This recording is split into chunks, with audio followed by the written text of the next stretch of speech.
Olá! Vai começar mais um episódio do podcast Papo de Veterinária. Eu sou Thaís Rocha e uma vez por semana eu converso com profissionais da medicina veterinária sobre trajetória e escolhas que moldaram sua carreira.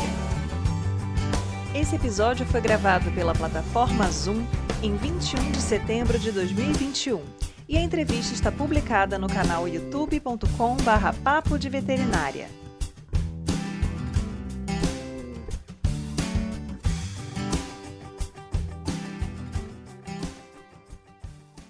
Você tem interesse na possibilidade de fazer programas de internato e residência em medicina veterinária no exterior? Deseja conhecer as etapas essenciais para se destacar no processo seletivo e aumentar suas chances de aprovação? No papo de hoje, eu converso com Luísa Záquia, médica veterinária graduada na Unesp de Botucatu. Ela fez residência multiprofissional com enfoque em clínica médica de grandes animais na mesma instituição, especialização em ortopedia de equinos pelo Instituto Brasileiro de Veterinária e atualmente é residente em medicina interna de grandes animais na Ontario Veterinary College, no Canadá. Nesse papo, ela nos revela as particularidades por trás do processo seletivo para os programas de internato e residência em veterinária naquele país e compartilha quais foram as etapas de sua formação que a fizeram se destacar na seleção. Vem com a gente! Então, seja muito bem-vinda, Luísa. Obrigada pela sua disponibilidade de estar aqui com a gente hoje. Obrigada a você, Thaís, pelo convite. Eu vejo as pessoas que você entrevista, todo mundo com bastante experiência, bastante tempo de carreira. Então, às vezes eu me sinto até, muito jovem, muito nova, sem muito para compartilhar, mas vou tentar responder as perguntas o melhor que eu puder. Com certeza, você tem bastante coisa bacana para compartilhar com a gente. Luísa, então, acho que uma das maiores curiosidades das pessoas, né? A gente vai fazer uma ordem um pouco inversa, assim, não vai começar do começo da sua carreira, mas pensando em como você chegou no Canadá já com uma posição, né, de trabalho, né? Como é que foi esse processo para você entrar no internato aí no Canadá? Eu acho que desde o período da graduação eu já tinha a ideia de ir para fora, então não foi uma coisa que aconteceu do dia para o outro, né? Eu meio que me preparei e foquei em algumas coisas que eu queria fazer para ser uma boa candidata para um internato lá fora. Então, tem vários internatos, assim, as principais categorias seriam num hospital particular ou numa universidade. Acho que depende muito do que a gente quer depois, né? Eu já tinha, assim, uma ideia que talvez quisesse carreira acadêmica, então eu foquei no que talvez fosse importante. A seleção é diferente do Brasil, a maioria dos lugares conta muito no currículo e uma entrevista. Então, assim, e na maioria dos lugares eles vão querer que a pessoa visite, então não é só uma entrevista de uma hora, né? Eles querem ver como que a pessoa é e principalmente para a gente ver o nível de inglês, porque desde o primeiro dia eu só falo inglês. A gente lida com o proprietário, com todos os veterinários, então, assim, o inglês é realmente essencial e para nós estrangeiros, eles realmente testam no nosso período de visita se nosso inglês é bom ou não, ou, tipo assim, não precisa ser perfeito, mas tem que saber se virar bem. Então, eu visitei aqui em 2017 e eu apliquei pelo matching. Então, tem um programa que eles chamam VIRMP, é um website que tem todas as residências e a maioria dos programas de internato em universidades. Então, agora já está abrindo, mês que vem abre, então é um bom momento, assim, se as pessoas quiserem ver. E tem todas as posições lá, tem os pré-requisitos. Como estrangeiro, a gente não pode aplicar em todas, tem lugares que, por causa de visto e problemas de visto, eles acabam não pegando estrangeiro. A maioria dos lugares não é porque eles não gostam da gente, é porque o visto demora muito e aí eles precisam de alguém para começar logo. Então, eu foquei nos lugares e a maioria deles é no Canadá. Então, tipo, eu já foquei assim e quando eu vim, eu dei um match com o programa aqui da Universidade de Guelph.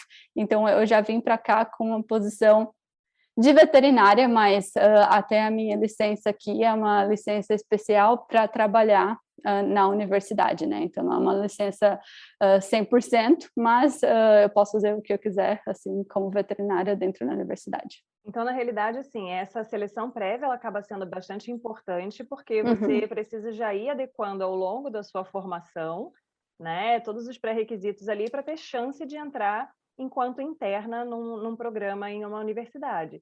E aí, o que você procurou fazer ao longo da sua graduação, além do inglês, né, que você já tinha uma vivência, para poder estar, assim, dentro dos pré-requisitos para essa seleção? Eu acho que experiência conta bastante para esse tipo de internato que eu queria. Então, raramente eles pegam alguém que acabou de se formar. A nossa casuística é imensa. A gente tem pelo menos 5 cirurgias eletivas por dia, appointments para medicina interna. Então, assim, não tem muito tempo para ter aquele comecinho de carreira. Então, normalmente eles pegam alguém com 1 ou 2 anos de experiência. Então, eu acho que eu era uma candidata mais forte depois de fazer a residência em Botucatu do que se tivesse aplicado direto. E por estar numa universidade, eles gostaram que eu tinha iniciação científica, artigo publicado. Se a pessoa estiver procurando uma residência num hospital particular, talvez essa parte acadêmica não conte tanto, porém, como eu queria, assim, ter publicação ou já ter feito pesquisa foi um ponto positivo. E até para os hospitais, querendo ou não, a gente tem assim uma diferença quando a gente se gradua comparado com eles. Acho que a gente acaba tendo muito mais experiência prática, mas algumas coisas são diferentes. Então, eu acho que assim a pessoa que já tem um pouco mais de experiência, 1, 2 anos no Brasil, teria uma chance melhor. Importante isso, né, porque eu acho que tem Uhum, muitos estudantes pensam em: "Ah, vou pegar meu diploma e vou partir o mundo", né. E uhum. às vezes isso acaba sendo uma questão importante aí na hora da seleção e a pessoa pode até eventualmente desanimar. Então, na verdade, a programação da pessoa, se ela tiver o desejo de estar no mesmo lugar que você está hoje, o ideal seria ela fazer pelo menos um programa de residência ou ter uma experiência profissional um pouco mais sólida, né, aí durante os primeiros anos depois de formada, para ter uma chance mais bacana aí de aprovação. E Sim. aí com relação, à avaliação do inglês, você falou que eles na conversação já iam meio testando, mas você chegou a fazer um teste formal de inglês para poder entrar aí? Sim e não. Para o processo seletivo, normalmente não precisa, mas para conseguir a licença de Ontário, e eu sei que em outros estados também, eles pedem que você faça o TOEFL, e tenha uma nota de corte. Algumas pessoas aqui em Ontário, tipo, que estavam trabalhando nos Estados Unidos, conseguiam uma carta do chefe e falava, não, essa pessoa faz 2 anos que está trabalhando aqui no meu hospital, e aí eles não precisam fazer a prova, mas sempre precisa de um documento oficial. E voltando, agora eu pensei numa outra coisa que faz bastante peso, que são as cartas de recomendação. Então, você lembra, que foi uma das minhas cartas de recomendação para o internato, e as pessoas às vezes tentam achar assim, é aquela pessoa que eu fiz um externship de 1 semana, é super importante, todo mundo conhece. Se você encontra online falando, se a pessoa for board certified, a carta conta muito mais. Estando aqui, eles falaram que eles gostaram das minhas cartas, porque eu tinha gente que estava trabalhando comigo fazia 8 anos. Então, se aquela pessoa me conhece super bem e está me recomendando, vale muito mais do que a pessoa que me viu por 1 semana, mesmo que tenha mais siglas no final do nome da pessoa. Então, as cartas de recomendação é bom se a pessoa realmente te conhecer e souber o que falar sobre você. Às vezes tem isso, né, a pessoa acha que o status de quem está dando a carta de recomendação, né, para o pessoal do Uhum, exterior acaba sendo importante, tem essa questão da convivência também. Essas questões relacionadas a relacionamento interpessoal, eles têm um peso muito maior do que a maioria das pessoas acredita, no início de carreira. uhum. Às vezes, quando a gente se forma na faculdade, a gente fica focado: "Não, vou ser bom tecnicamente, né, vou ter ali um diferencial importante", mas às vezes a pessoa não se liga tanto, ela é às vezes uma pessoa difícil de lidar, e isso acaba sendo uma questão que todo mundo considera, né. Se a gente pensar numa prova de residência no Brasil, isso é considerado, se a gente pensar a pessoa que ingressa em um mestrado, isso é considerado, e no exterior eles também vão considerar isso aí, porque a pessoa precisa ser, né, de fácil convívio, Afinal de contas, você vai ficar lá internada, né, com o seu chefe, com a equipe que trabalha com você. Então, são questões que a pessoa deve ter atenção. Com certeza. E aí, Luísa, qual é a diferença prática entre internato e residência? Porque no Brasil a gente não tem, com esse nome, até onde eu sei, pelo menos, programas de internato, certo? A gente tem programas de trainee e programas de residência. Então, qual é a diferença prática entre essas duas vivências aí? Varia um pouco de lugar para lugar, mas no geral o internato dura 1 ano e é mais para a pessoa pegar aquela prática mesmo, ver mais casos. Então a pessoa está na clínica de segunda a sexta, às vezes de segunda a segunda, normalmente mais que 8 horas por dia, para ter mais aquela vivência, sabe? Ver o maior número de cólicas possível, saber o que fazer. Então é bem mão na massa, bem prático, o tempo todo na clínica, o tempo todo com os pacientes. E aí, depois de 1 ano, você faz o que você quiser. Algumas pessoas fazem um internato para irem atender a campo com mais experiência ou pelo menos mais confiança, e algumas pessoas querem seguir a residência. Então, a residência é parecido com o Brasil, as mesmas especialidades, então radiologia, anestesia, medicina interna, cirurgia, e normalmente dura de 3 a 4 anos, depende um pouco do colégio e do programa. Então, assim, a pessoa está mais ou menos 75% do tempo na clínica, mas tem um tempo que é direcionado para pesquisa e um tempo direcionado para estudar para os exames dos boards.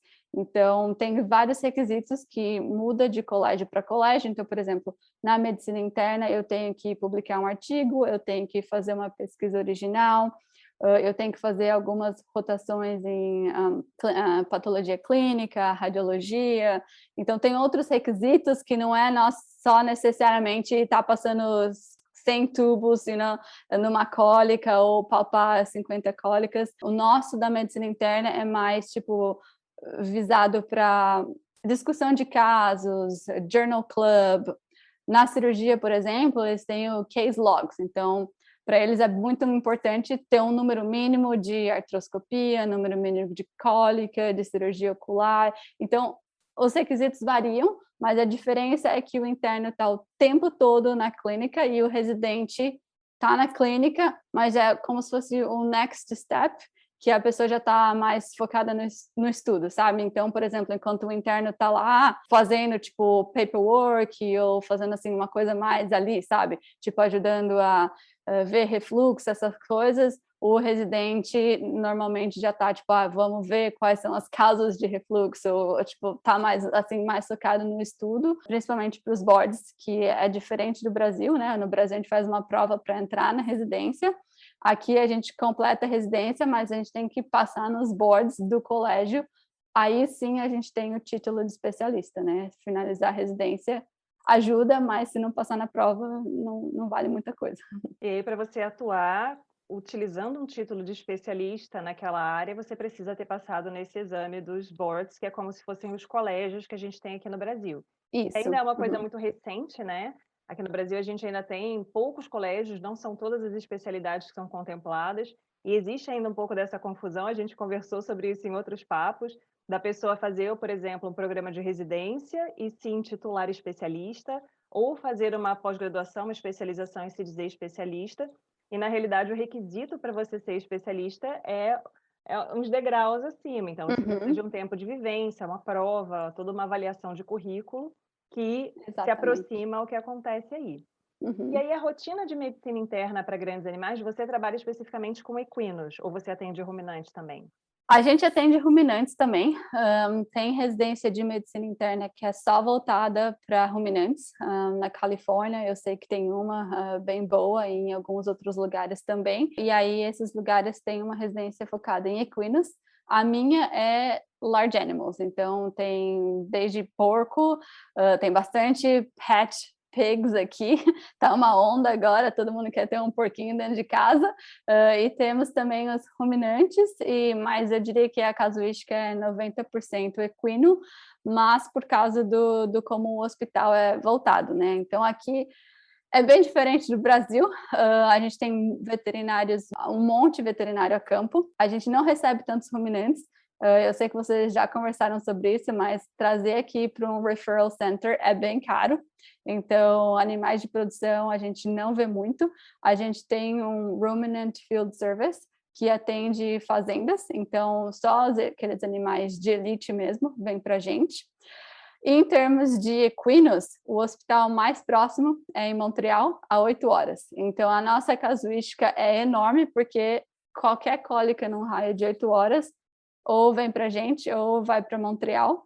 Então, não tem outro lugar. Então, a nossa casuística tem cólica todo dia, porque não tem para onde mandar. Então, acaba que a gente tem, o pessoal de ruminantes tem muito mais gente que vai na fazenda fazer abomasal displacement, cirurgias, cesáreas, enquanto no cavalo não tem, né? Tem que mandar para o centro de referência, então por isso que a gente acaba tendo muito mais cavalo também. Muito bem, e aí provavelmente o nível de complexidade dos casos que você recebe acaba sendo maior também, já que tem tanto veterinário a campo, o que dá para resolver a campo, provavelmente eles resolvem lá, e o que é encaminhado para o hospital são casos mais complexos, animais de alto valor, né? E aí isso acaba realmente justificando um pouco esse gasto, né? E assim, a gente tenta ter um relacionamento muito bom, então a gente não faz o que eles chamam de primary care.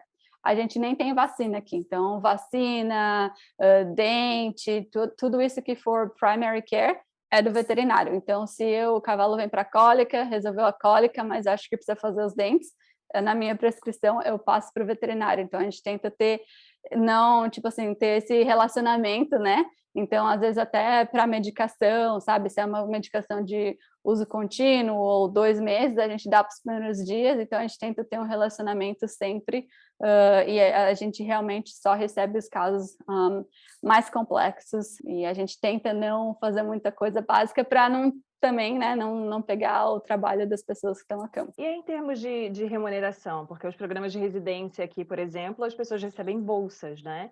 E aí, como é que funciona essa questão da remuneração? É como se fosse uma bolsa também? É um salário?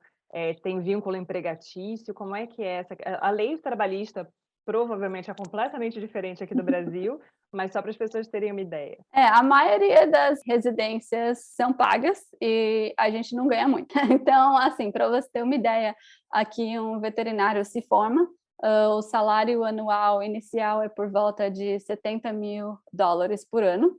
E uma pessoa com uns anos a mais de experiência vai ganhar em torno de $100.000 por ano. As residências normalmente oferecem em torno de $35 a $40.000 por ano, o que é bem menos.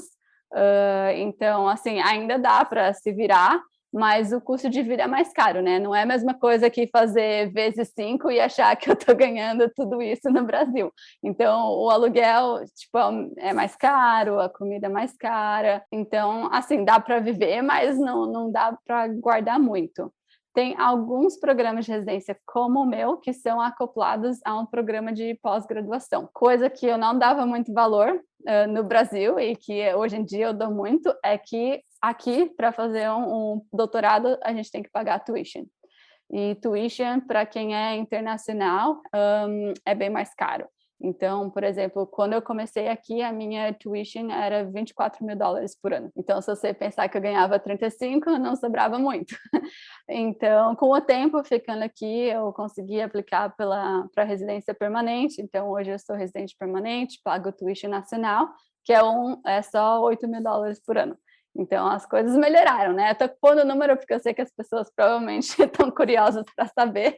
Então, assim, a situação melhorou, mas $8.000 por ano vai para essa minha pós-graduação, que no Brasil, né, a gente é pago para fazer doutorado, tem bolsa, então eu sou paga para trabalhar no hospital, mas para fazer essa parte lateral da pós-graduação, que não é opcional no meu programa, a gente tem que pagar. A tuition, no caso, seria como se fosse uma mensalidade, que aí eles cobram, aí o sistema é diferente do nosso, né? Normalmente os valores são por ano. A gente tem dificuldade, você fala, não sei quanto por ano, aí eu fico assim, divide por 12, multiplica, eleva ao cubo, aí vai fazendo um cálculo complexo, mas é importante, porque a gente sabe que a maioria das universidades, dos cursos de graduação são pagos também. E aí a gente cai na questão que já perguntaram e estão interessados em saber também com relação a diferença entre Papo com Você, que está dentro de uma universidade, e o Harrison, que é autônomo, né, tem as clínicas dele.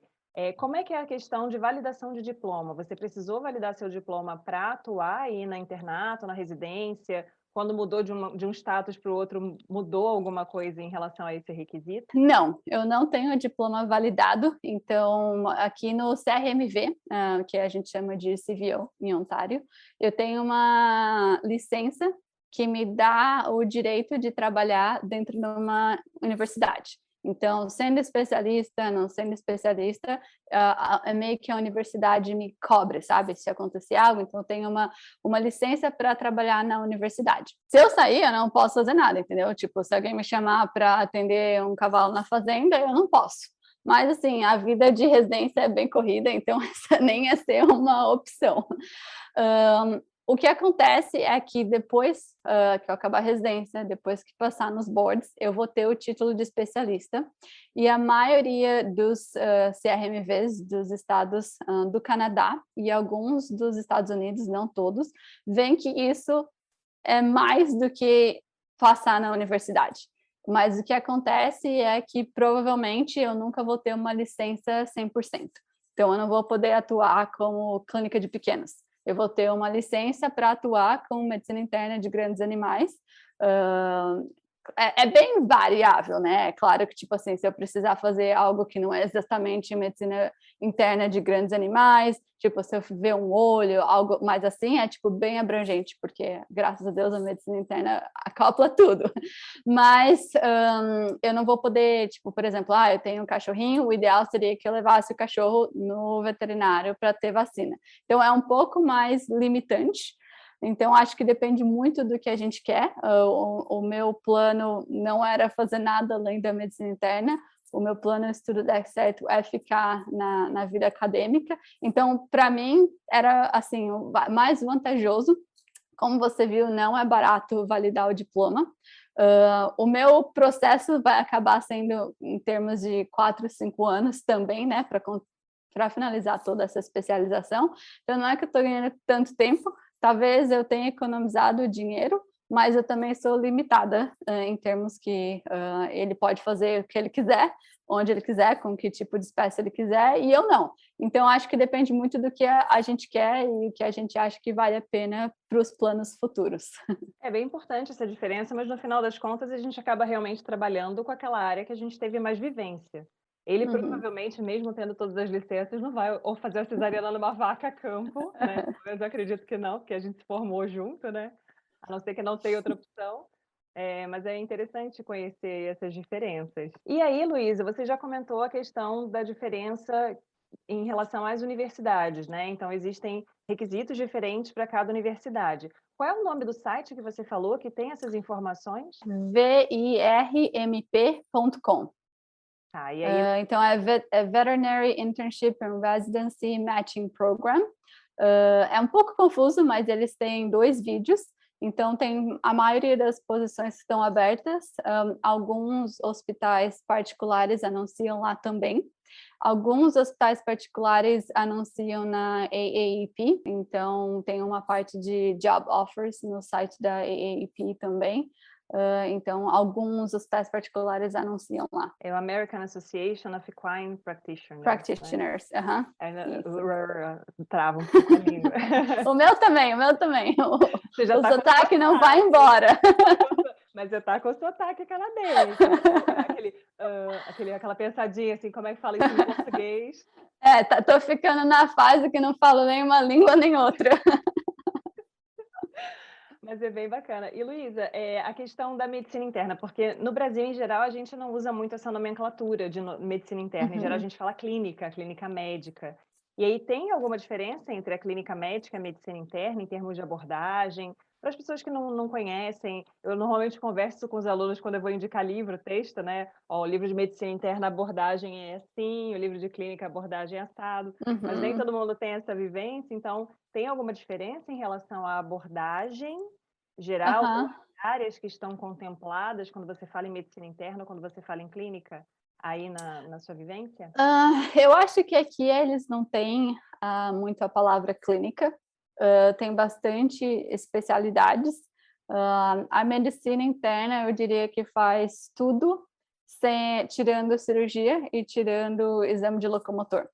Então, a gente tem as especialidades de dermatologia e oftalmologia, mas é bem difícil achar um oftalmo ou um dermato que tipo, tem interesse em grandes. Então, a mesma coisa aqui, e essas áreas são abrangidas pela medicina interna. Então, a gente faz bastante consulta oftálmica, bastante consulta dermatológica, exame neurológico, bastante.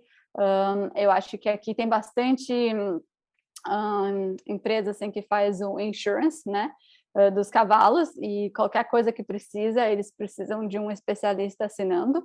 Então, por mais que você ache que o cavalo está bem atáxico, eles vão pedir para um internal medicine specialist ou para um neurologista assinar e falar, realmente, esse cavalo está atáxico. Então, a gente faz muito isso para a empresa de insurance. A gente basicamente faz tudo, potro, exame respiratório, então a gente acaba abrangendo bastante. Em grandes, a gente não tem tanto o pessoal que faz emergency and critical care, tem a especialidade, mas geralmente é voltado mais para cólica e coisas assim mais críticas. Nos pequenos animais, eles têm a medicina interna e tem o pessoal de emergency and critical care. Então, se é um paciente muito crítico, não fica na medicina interna, fica no emergency and critical care, mas em grandes a gente não tem, então a gente faz tudo. Então, é basicamente a clínica de grandes, varia de hospital a hospital, quem recebe cólica. Então, a gente sabe que tem algumas universidades que a cólica vai direto para o serviço de cirurgia, mesmo que a cólica não precisa de cirurgia. Aqui, todas as cólicas passam pela medicina interna. Então, mesmo que o veterinário fale, olha, eu acho que é uma lesão estrangulante do intestino delgado, estou mandando, quem atende é a medicina interna e faz a triagem. Não, precisa ir para cirurgia ou não, é só uma enterite proximal, vamos aguardar e ver o que acontece. Então, tem umas diferenças de lugar para lugar, mas basicamente, tirando exame de locomotor e cirurgia, a gente faz de tudo. Então, é bem, bem comum como a clínica mesmo. Eu acho só que, principalmente por estar numa universidade, tem bastante discussão de patofisiologia e quais são os novos artigos. Então, é bastante intenso a discussão da medicina interna comparado com outras áreas, e de sistemas e com os alunos, mas a gente faz de tudo um pouco. E aí, nesses programas, tanto no internato quanto na residência, é como no Brasil que você tem um orientador, tem um professor, né, que te tutora, e depois você começa a se tornar um pouco mais independente ou não? Como é que funciona isso aí? Sim, a gente sempre tem um orientador da residência que ajuda nos projetos e assim, completar todos os requisitos, e a gente sempre tem também uma pessoa que está on clinics com a gente. Então, por mais que não seja meu orientador, é uma pessoa que é board certified, que discute todos os casos, que está lá, e assim, é bem intenso o quanto eles ajudam a gente, eles deixam a gente decidir tudo, mas assim, tem bem poucas coisas que eu decido sem falar com alguém. Então, tem sempre alguém que sabe exatamente o que está acontecendo com os meus pacientes. Eles são muito bons em, tipo, eles deixam eu fazer o que eu quero, como eu quero, mas eu sempre reporto para eles, para ter certeza, e geralmente é só no último ano da residência que a gente é mais deixado assim sozinho, que às vezes a gente faz coisa mais por conta própria, mas o programa de residência em geral requer que eu sempre tenha um supervisor para todos os casos. Então, até quando eu vou completar tantas semanas que eu estava em clinics, eu tenho que pôr quantas semanas eu estava em clinics com supervisão. Então, por exemplo, da medicina interna, são 66 semanas que eu preciso fazer com uma pessoa board certified olhando tudo que eu faço. Então, eu acho que a gente tinha muito mais autonomia na residência do Brasil. Eu conheço outros brasileiros que fazem residência aqui, e todos nós achamos, tipo, a gente fazia basicamente tudo sozinho, e tinha alguém para trocar uma ideia, mas se acontecesse algo de noite, tipo, a gente se virava e no fim dava certo. Aqui, não, se acontecer algo de noite, eu tenho que ligar para a pessoa que está on call e discutir, o que Às vezes é estranho no começo, né? Principalmente porque a gente está acostumado a fazer tanta coisa sozinho, mas no final a gente se adapta e é muito bom, né? Porque a gente sempre faz alguma coisa sabendo que alguém mais experiente deu o aval. Então, a gente sempre aprende e é bem confortável, assim, então, eles também aprendem, né? No começo eu tinha que falar tudo. Hoje em dia eles falam, vai coletar o licor e qualquer coisa me avisa. Então, assim, eles com o tempo eles vão liberando, mas tem bastante peso, assim, por trás. Eles sabem tudo que a gente faz. Essa autonomia é uma questão que você vai conquistando aos poucos e ter uma supervisão sempre é uma situação mais confortável, como você Uhum, comentou. Porque no final das contas você acaba dividindo um pouco essa responsabilidade também. Você tem uhum, uma outra pessoa mais experiente que falou: "Não, ok, pode ir por aí que tá tudo bem". com certeza. E aí, Luísa, como é que é a divisão de anos, né? Internato é um ano só, residência você falou que podem ser até 4 anos. E aí, existe uma progressão, como é no Brasil, em termos de responsabilidade, R1, R2, R3, R4? Ou o trabalho é meio que contínuo ao longo desse... É bem contínuo. Eu acho que tem bem pouca diferença. Eu acho que eles são muito mais voltados à pessoa. Então, a gente às vezes tem residente, principalmente na cirurgia, que é uma concorrência absurda. Tem, tipo assim, normalmente as pessoas fazem de 3 a 5 internatos para conseguir uma residência em cirurgia. Então, é bastante tempo. Então, assim, as pessoas já são bem experientes. Enquanto às vezes você tem outras especialidades ou em outros lugares, alguém que só fez 1 ano de internato. Então, acho que eles vão muito mais pela pessoa do que o programa em si. Eles tendem a, no último ano, já deixar a gente fazer algumas emergências sozinhas, mas tem sempre um backup. Então, às vezes eu faço algo sozinha, o meu supervisor não está lá, mas, tipo assim, eventualmente eu ligo, eu mando uma mensagem e falo, tipo, é uma úlcera de córnea, eu vou fazer isso, você tá ok? Aí a pessoa fala, ok. Então, assim, sempre tem alguém, mas eles deixam a gente sozinho, eles deixam a gente errar às vezes também, né, para aprender.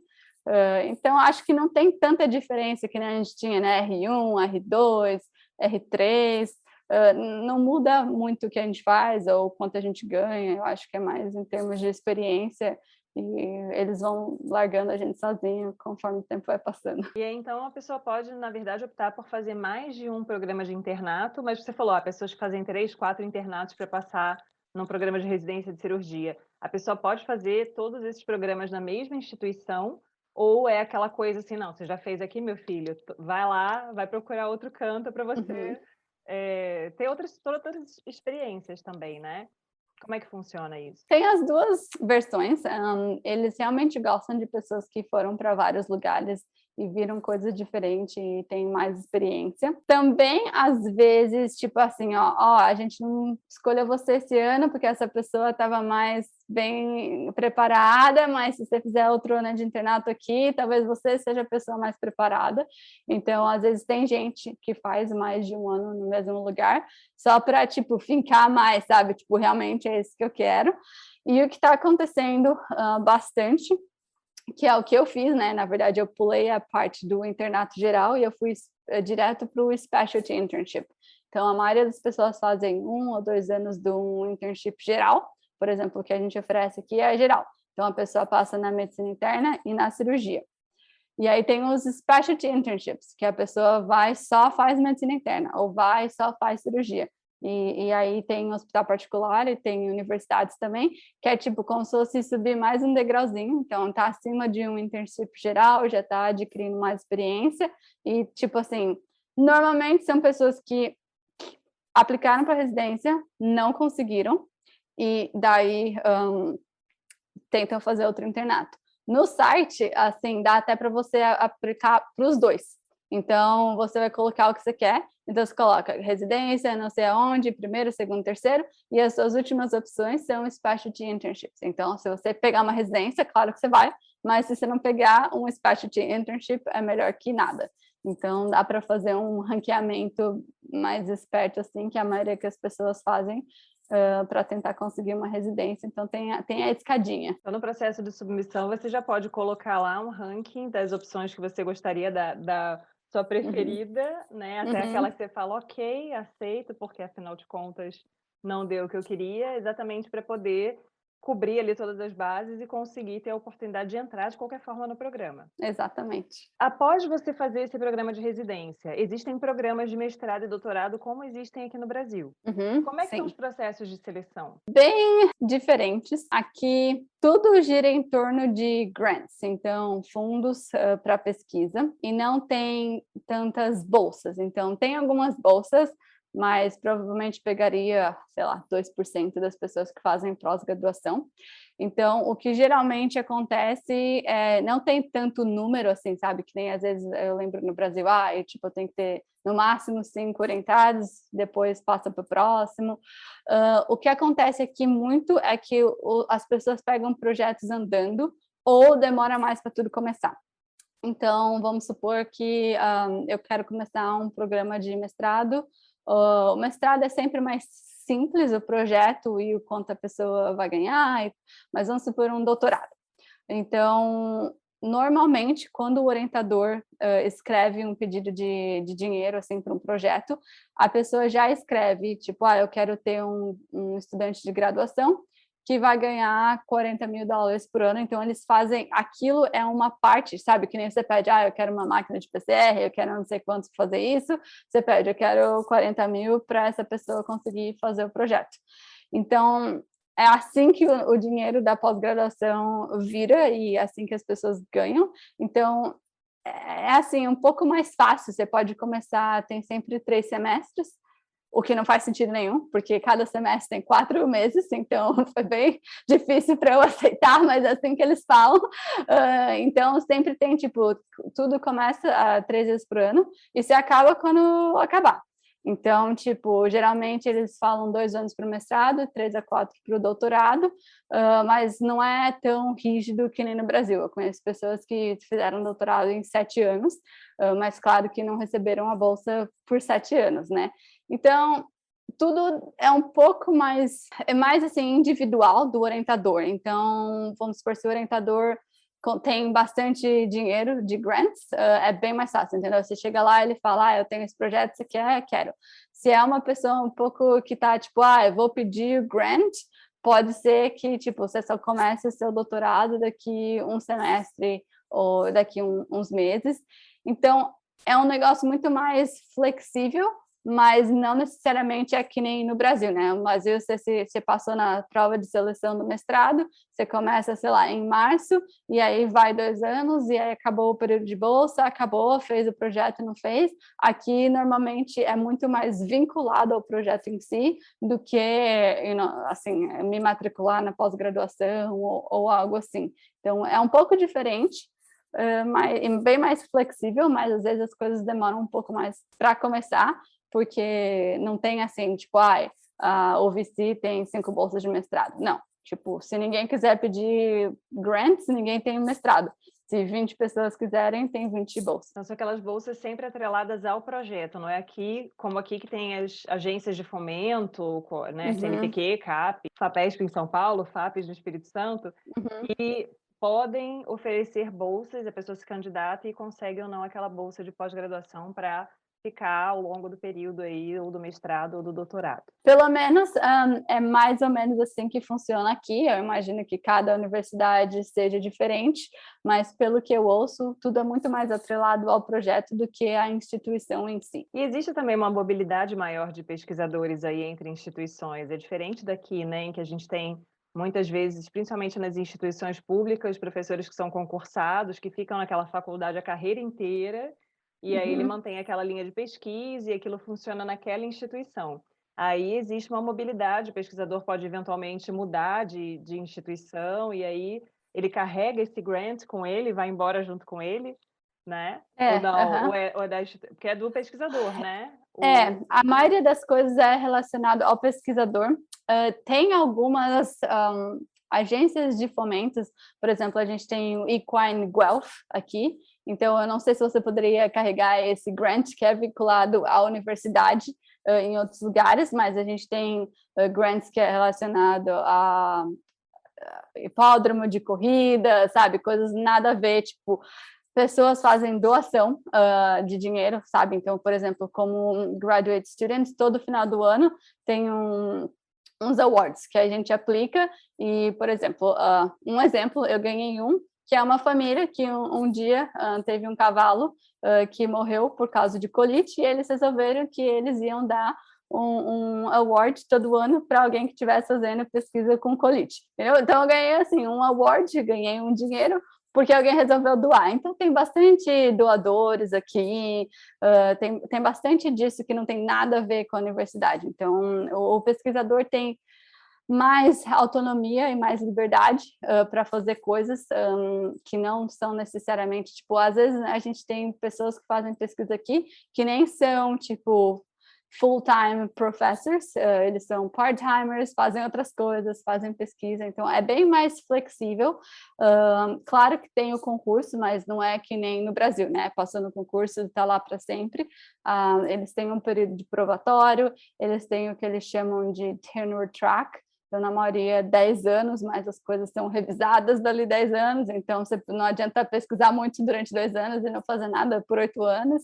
Então, eles têm sempre que estar com uma produtividade bem alta e manter a produtividade alta. Então, por isso que eles estão sempre procurando essas agências laterais, não só relacionadas à universidade. E aí, como é que você escolheu essa instituição para fazer o seu programa de internato e depois continuar na residência? Qual foi o critério que você usou para fazer essa seleção? Foi mais ou menos na sorte. Primeiro, eu vi as instituições que aceitavam estrangeiros, né? Porque não adianta a gente querer ir para um lugar que não aceita. Eu já tinha ideia que talvez eu quisesse ir para fora, eu queria fazer um internato de 1 ano, ver como era, mas eu já tinha ideia que talvez eu quisesse ficar mais tempo. Então, eu tentei pegar um lugar que talvez fosse uma porta de entrada para morar no exterior. Então, a gente sabe que é muito mais fácil conseguir uma residência permanente no Canadá do que nos Estados Unidos, eles são muito mais abertos para imigrantes. Então, eu escolhi primeiro o Canadá. Canadá tem 5 escolas de veterinária, então não é que eu tinha muitas opções. E calhou que eu mandei e-mail para a professora daqui e ela foi super querida e deu certo. Então, assim, eu acho que foi, claro, eu queria uma boa universidade, mas não foi algo, tipo, eles tinham uma linha de pesquisa nisso e eu queria muito isso. Foi mais, assim, tudo se encaixou, ela respondeu, era um lugar que, tipo, eu via perspectivas que talvez desse certo para eu ficar mais tempo. Você acredita, então, que esse passo inicial de enviar um e-mail antes mesmo de você procurar o site para ver os processos seletivos é uma questão importante para você já ter um contato prévio? Uhum, eu acho que sim. Eu acho que é bom ver o site para você não ficar mandando e-mail e receber, a gente não recebe estrangeiro, porque eles são bem assim, eles já falam lá, tipo, recebemos estrangeiro, não recebemos. Então, tipo, você já filtra, né? Em vez de mandar 100 e-mails, você vai mandar provavelmente 10. Então, assim, eu filtrei e mandei, assim, primeiro para os lugares que eu queria mais, e ele falou assim, se não der certo, daí eu não mando. E é a mesma coisa que no Brasil, tem gente legal, tem gente não legal, e calhou que eu anexei o meu currículo, e foi a primeira vez que eles abriram esse specialty internship aqui. E como eu fazia residência na Clínica de Grandes em Botucatu, ela falou, por que você não visita a gente? Eu acho que o seu currículo bate com isso. Então, assim, eu acho que eu dei sorte de, talvez, assim, tinham 4 clinicians aqui, talvez se eu tivesse mandado e-mail para o outro, que nunca me respondeu, eu teria acabado em outro lugar. Então, eu dei sorte que ela respondeu, então deu tudo certo. Mas eu aprendi que é melhor mandar e-mail do que não mandar, né? Então, se ninguém tivesse me respondido, eu ia ter seguido a vida, feito outra coisa, mas talvez, tipo assim, não foi um e-mail, eu conheci alguém que conhecia ela, eu mandei na lata, assim, e deu certo. E aí é uma questão que às vezes eu vejo acontecer aqui em programas de pós-graduação também, das pessoas terem vontade de fazer programa de pós-graduação em uma instituição, e aí elas vão, se inscrevem e nunca pisaram na instituição, nunca conversaram com nenhum professor, e aí chega na banca, as pessoas olham e falam assim, gente, quem é essa pessoa que está brotando aqui? Né? Aquela questão do relacionamento interpessoal, porque a gente sabe que isso interfere também. Então, é interessante essa questão de se mostrar, de ir atrás, às vezes até num evento, né, de repente você assiste a palestra de uma pessoa, você fala: olha só", de repente casa ali, é uma questão bacana, e aí já começa a fazer esse contato prévio. Com certeza. E assim, o mundo é pequeno, né? Então, essa professora conversou com outro professor daqui, que conhecia um dos meus orientadores no Brasil. Então, foi uma relação indireta, mas conversando, chegaram em alguém que me conhecia e falou, não, tipo, ela é uma maluquinha, não pega ela, ou não, tipo, ela vai ser boa. Então, mesmo que, tipo, não tenha uma relação direta, sempre tem alguém que conhece alguém e, tipo, vai chegar lá. E aí, Luísa, pensando na sua formação ao longo da graduação, você já comentou, né, a questão do inglês, a questão da iniciação científica. Você acha que a instituição onde você se formou, onde você fez a sua residência, acabou sendo um diferencial também? Ou o tipo de experiência que você teve ao longo da residência lá em Botucatu acabou sendo um fator a mais? Ou não? Você falou que conhece outros brasileiros que estão fazendo o programa junto com você, provavelmente tem pessoas de vários lugares do Uhum. país. O que você percebe com relação ao perfil das pessoas que, entre aspas, acabam tendo mais chance de conseguir ingressar aí? Vou dar um exemplo. Eu conheço 4 brasileiros aqui, todos nós fizemos residência do MEC no Brasil antes de vir para cá. Então, todos nós tínhamos iniciação científica e fizemos a residência no Brasil. Então, acho que a gente tem um perfil muito parecido. Então, eu acho que, querendo ou não, eles buscam esse perfil da pessoa que, tipo, quer um pouco mais e que está disposta a passar um pouquinho de perrengue. Então, tipo, batalhar, assim, é um pouco diferente a visão, né? Tipo, eles aqui estão muito acostumados a não fazer uma coisa grudada na outra, então, tipo, eles acabam o colegial, tiram um ano fora para decidir o que eles querem. Então, eles valorizam mais, assim, a pessoa que é mais velha, mais madura, sabe? Eles normalmente não querem uma pessoa de 22 anos que não está muito, sabe, assim, não sabe muito o que quer. Normalmente, essas pessoas vão ter uma chance maior num hospital particular. Para as instituições, eles já procuram alguém, geralmente, que já está focado, quer uma residência. Então, por exemplo, a gente tem 5 internos esse ano, os 5 sabem o que eles querem no próximo step, e esse aqui é só um dos degraus do que eles precisam fazer para chegar lá. E em questões de adaptação, relacionamento interpessoal, porque assim, a gente sabe que existe uma dificuldade quando você muda, às vezes, de estado, de cidade, de instituição, mudar de país para uma cultura completamente diferente, um clima como é o do Canadá, super agradável, -50 no inverno. A questão do idioma, às vezes pode ou não ser um empecilho, mas o Canadá tem a questão de várias regiões serem bilíngues, então precisar do francês também. Como é que foi essa questão de adaptação para você? A questão do francês, mais ou menos a única província, tem outras, mas Quebec é onde você vai precisar falar francês. Aqui, em Ontário, se você não falar francês, está tudo bem. Eles são bem abertos para a língua, porque tem bastante imigrante.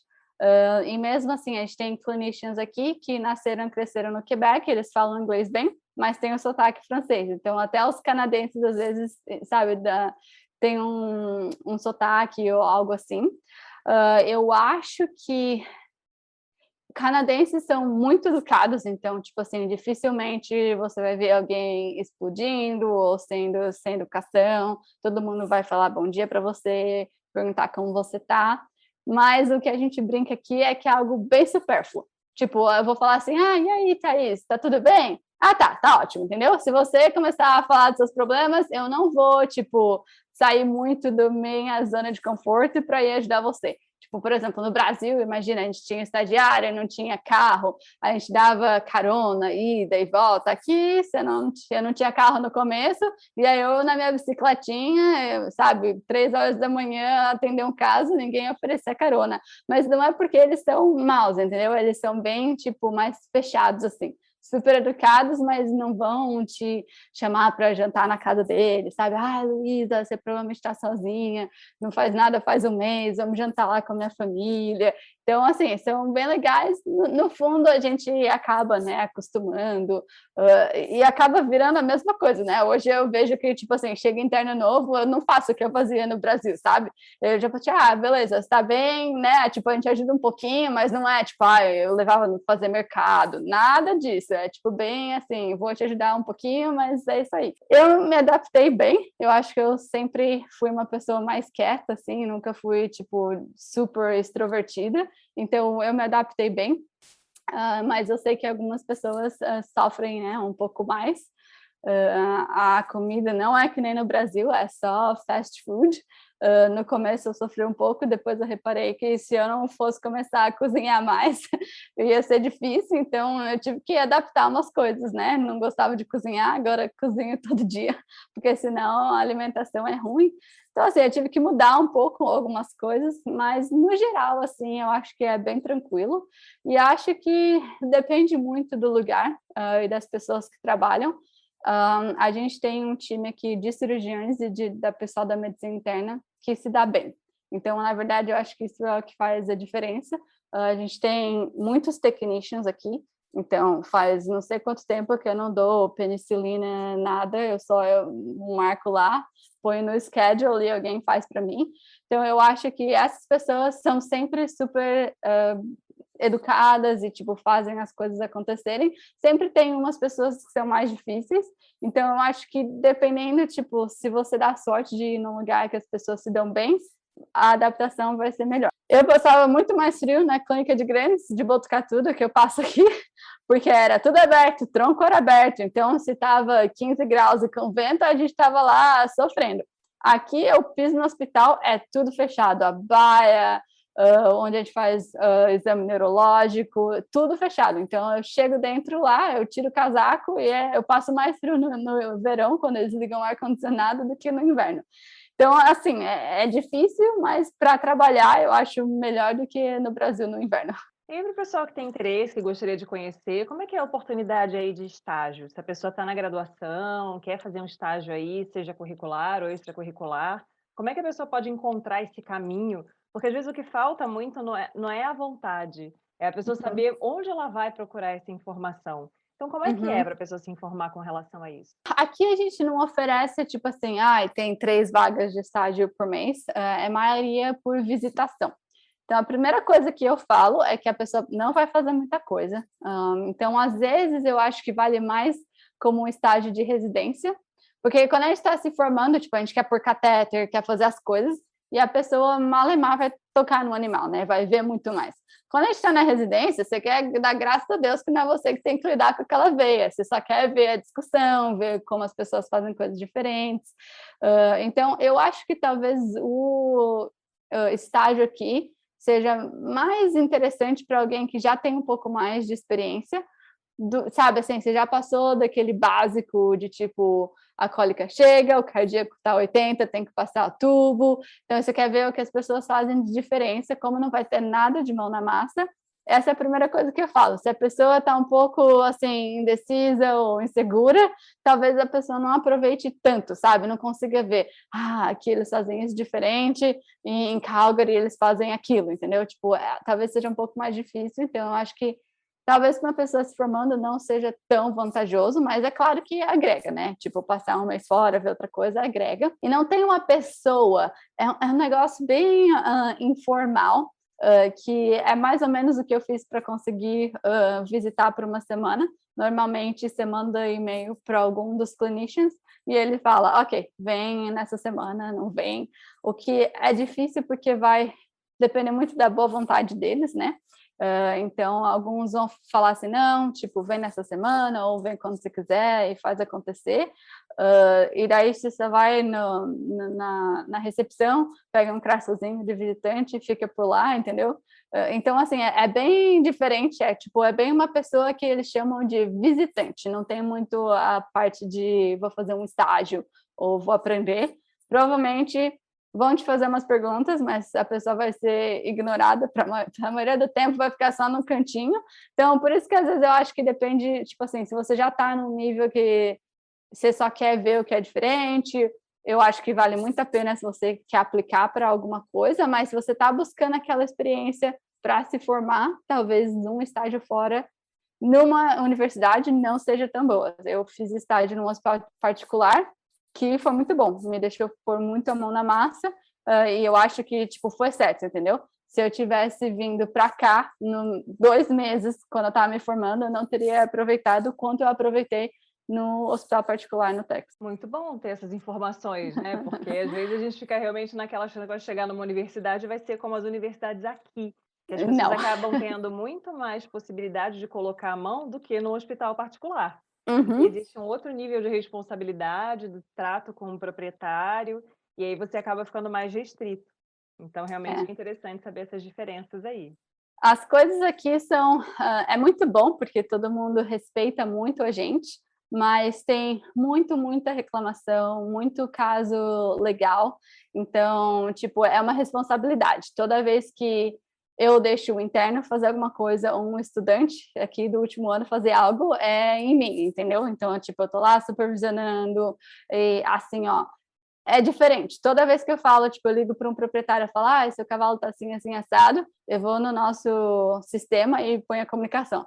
Hoje eu falei com a fulana, falei que o cavalo dela estava assim, assim, assado, eu fiz um update que a conta dela tá, sei lá, $3.000. Então, tipo assim, é tudo assim. Então, por isso também que às vezes é difícil eu ou qualquer outra pessoa deixar uma pessoa que eu nunca vi na vida fazer algo, né? Porque se der errado, daí é difícil. Então, normalmente, até com os internos, né? Primeiro mês, os coitados não fazem nada, e aí quando a gente vê que eles estão aprendendo, estão fazendo as coisas e vão falar pra gente se algo der errado, daí a gente deixa eles um pouco mais soltos. Então, não é só porque ninguém tá nem aí, né? É porque tem muito mais uma carga de responsabilidade muito maior do que tem no Brasil, né? No Brasil, estourei a veia, estourei a veia. Aqui é meia hora de conversa com o proprietário do cavalo para explicar por que o cavalo tem um hematoma. Então, assim, às vezes a gente fica um pouco mais receoso de deixar e dar muito mais oportunidade. E mesma coisa para se machucar. Então, aqui, regra no hospital, só usa sapato com bico de ferro, porque o hospital não quer se responsabilizar por prisão. Todos nós assinamos um monte de coisa, tem bastante coisa relacionada ao trabalho, né? A gente teve um cavalo que colapsou numa interna 2 anos atrás, tipo, ela precisou fazer, ela teve uma concussão, fez hematoma, teve que fazer a tomografia da cabeça, tudo quem paga é o hospital. Então, assim, se o visitante se machucar, daí é muita burocracia para o hospital também. Então, é muito mais por burocracia e por medo de algo dar errado. Então, não é porque ninguém liga, né? É porque, tipo, é difícil, é muito diferente do que no Brasil. E existe algum limite de idade para as pessoas que querem se candidatar, internos, residentes? Não, não tem limite. É uma pergunta muito boa. A gente teve um residente que acabou a residência 5 anos atrás. Ele era engenheiro. Aí, quando ele fez 50 anos, ele resolveu que queria fazer veterinária, começou a residência com 60 anos. E aqui não tem, porque no Brasil você tem que fazer residência até acho que 2 anos depois de formado. Aqui você pode estar praticando faz 20 anos, resolveu fazer uma residência, pode se inscrever, que não tem nenhum limite. Bacana. Vamos saber Uhum. também, pessoas que o tempo está passando, né, já vão prestando atenção aí nas oportunidades. E aí, o que você teria para sugerir, assim, de uma forma mais geral para os estudantes que têm esse desejo? Eu percebo, assim, quando a gente vê, né, rede social, perfil do Instagram, o cara fala assim: "Ah, eu atuo no exterior", ou eu botei lá: "Eu vou conversar com uma pessoa que está no exterior", todo mundo já fica oriçado, querendo saber um monte de informação, as pessoas têm bastante interesse. E Uhum. às vezes tem um pouco dessa distância de não saber como se informar, com quem conversar. Às vezes a pessoa desiste de tentar porque acha que de antemão já vai ser muito difícil. Então, o que você poderia sugerir para as pessoas que têm esse desejo, como você tinha, né? E Uhum. sabendo que é possível, que você está aí no Canadá já há alguns anos. Uhum. Olha, eu acho que é ir tentando e não ter medo de receber um não. Tem pessoas que vêm aqui com recomendações mais diretas. Eu tive alguém que ajudou bastante, mas não foi a pessoa que fez a recomendação direta. Me ajudou quando as coisas estavam rolando mais. Então, eu acho que assim, ó, não tenha medo. Se você quer, tipo, vai atrás. Eles têm vários perfis. O que a pessoa tem que saber é que vai demorar. Então, tipo assim, não é do dia para a noite, demora pelo menos assim, quando você começa a pensar, vai demorar 1 ano e meio para as coisas começarem a andar e a pessoa conseguir uma vaga. Aqui é sempre, tipo, as residências começam em julho, os internatos começam em julho, a maioria das vezes, e o programa de VRMP, a seleção começa em outubro. Então, por exemplo, se a pessoa quiser agora começar algo, só vai conseguir em julho. E isso que é a primeira vez que a pessoa está tentando. vai demorar, então, tipo assim, até a pessoa ou conseguir a validação do diploma, ou conseguir, tipo, terminar uma residência e conseguir um trabalho um pouco melhor, vai demorar 5 anos, mais ou menos. Nesses 5 anos dá para se virar, mas não é que, tipo, a gente vai ganhar muito dinheiro. Então, assim, não é muito fácil, mas se a pessoa for tentando, consegue e bota a cara lá que tem uma demanda por veterinário enorme aqui. A gente tem uma clínica grande, né? Não é um hospital, mas eles têm vários associados, e eles ofertaram um emprego para 2 veterinários de equino, ninguém. Eles contrataram 2 pessoas do México, porque eles não conseguiram pessoas do Canadá suficiente para a vaga. Então, aqui, assim, a gente é totalmente diferente do Brasil. As pessoas estão querendo muito mais qualidade de vida. Então, ninguém mais aqui quer trabalhar 100 horas por semana. Então, isso significa que eles estão tendo que contratar mais pessoas, mas não tem mais pessoas, né? Porque com 5 faculdades de veterinária, não dá para suprir a demanda. Então, tipo, eles precisam de pessoas. Então, se a pessoa quiser, no Brasil, tem oportunidade, é só que, tipo, a gente tem que ser um pouco mais esperto, que vão ter muitos nãos, principalmente de lugares que não aceitam estrangeiros, mas tem vários lugares, Auburn, nos Estados Unidos, Califórnia, tem algumas outras instituições lá que aceitam estrangeiros, acho que o Tennessee aceita estrangeiro, e todas as universidades aqui no Canadá aceitam estrangeiros. Então, às vezes, tipo, às vezes eu penso, quando a gente está na faculdade, a gente ouve falar de Cornell, de Davis, ninguém ouve falar do Ontario Veterinary College, mas é o que, entendeu? Era a oportunidade que eu tive e hoje eu sou feliz. Então, às vezes a gente tem que adaptar um pouco, né, para o que é um pouco mais real para a gente. Mas eu acho que se a pessoa quiser, tem bastante informação e não precisa ter nenhum conhecido, né? Tipo assim, se tiver boas cartas de recomendação, visitar e a pessoa causar uma boa impressão, vai dar certo. Muito bem, Luísa, muito obrigada por estar aqui com a gente, trazendo todas essas informações, acho que foi muito rico. E foi o que eu falei para você, não tem essa questão de me formei há pouco tempo, você tem já bastante vivência, bastante coisa para trazer para o pessoal que está interessado, né, nessa atuação profissional. Então, muito obrigada. Não, eu quero só agradecer. Às vezes é estranho, né? Porque eu sou um pouco tímida, mas também depois eu viro uma matraca. Então, eu espero que eu tenha respondido todas as perguntas. E estou sempre à disposição. Se alguém quiser entrar em contato, pode passar meu contato e a gente tenta ajudar, né? Às vezes, tipo, as coisas aqui são corridas, paciente 24 horas por dia, então, se eu não responder em 24 horas, é só o meu normal. Eu vou responder em algum momento. Este foi o Papo de Veterinária. Obrigada por ficar conosco até aqui. E não esqueça de compartilhar com seus colegas que também gostariam de saber mais sobre a profissão. Toda quarta-feira temos vídeos novos no youtube.com/papo de veterinária. E às segundas-feiras estarei aqui com vocês para mais um episódio. Até lá!